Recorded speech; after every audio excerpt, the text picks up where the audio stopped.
एक बार माता सीता सिंदूर लगा रही थी, तभी वहाँ हनुमान जी आते हैं। सिंदूर को देखकर हनुमान जी कहते हैं, माता ये क्या है और आप इसे अपने सर पर क्यों लगा रही हैं? सीता मैया कहती हैं, पुत्र हनुमान इसे सिंदूर कहते हैं, इसे लगाने से मेरे स्वामी की उम्र लंबी होती है। अब ये सुनकर हनुमान जी वहाँ से चले गए और एक जगह चुपचाप से बैठकर अपने पूरे शरीर में सिंदूर लगाने लगे। सिंदूर लगाने के बाद वो राम जी के पास गए। हनुमान जी को देखकर वहाँ पर बैठे सभी लोग हंसने लगे। राम जी कहते हैं, हनुमान ये तुमने क्या किया है? तब हनुमान जी कहते हैं कि माता ने बताया था कि सिंदूर लगाने से आपकी उम्र लंबी होती है, इसीलिए मैंने सिंदूर लगा लिया। तब राम जी कहते हैं कि जान की तो चुटकी भर सिंदूर लगाती है, पर आपने तो अपने शरीर का कोई कोना ही नहीं छोड़ा। हनुमान जी कहते हैं, मैंने सोचा कि अगर मैं इसे अपने पूरे शरीर में लगा लूंगा तो आप दीर्घायु हो जाएंगे और हमें छोड़कर कभी नहीं जाएंगे। हनुमान जी की यह बात सुनकर राम जी हनुमान जी से कहते हैं, आज मंगलवार के दिन तुमने यह काम किया है, इसलिए जो भी मंगलवार के दिन तुम पे सिंदूर चढ़ाएगा उसे पर तुम्हारे साथ मेरी भी कृपा होगी। महादेव ने यमराज की छाती पर ऐसी लात मारी कि यमराज के प्राण निकल गए।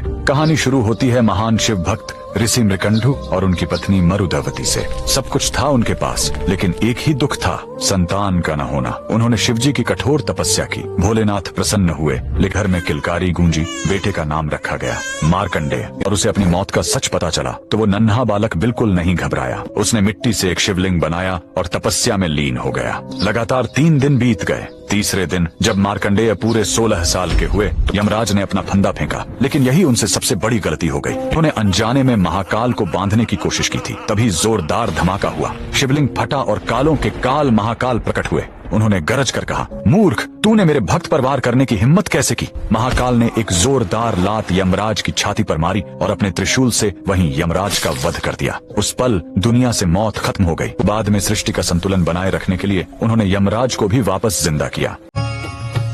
ओम त्र्यंबकं यजामहे सुगंधिं पुष्टिवर्धनम् उर्वारुकमिव बन्धनान् मृत्योर्मुक्षीयमामृतात्।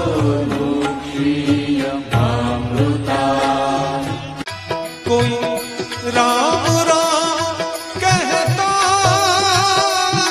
कोई शिव शिव गाता है, कोई कृष्ण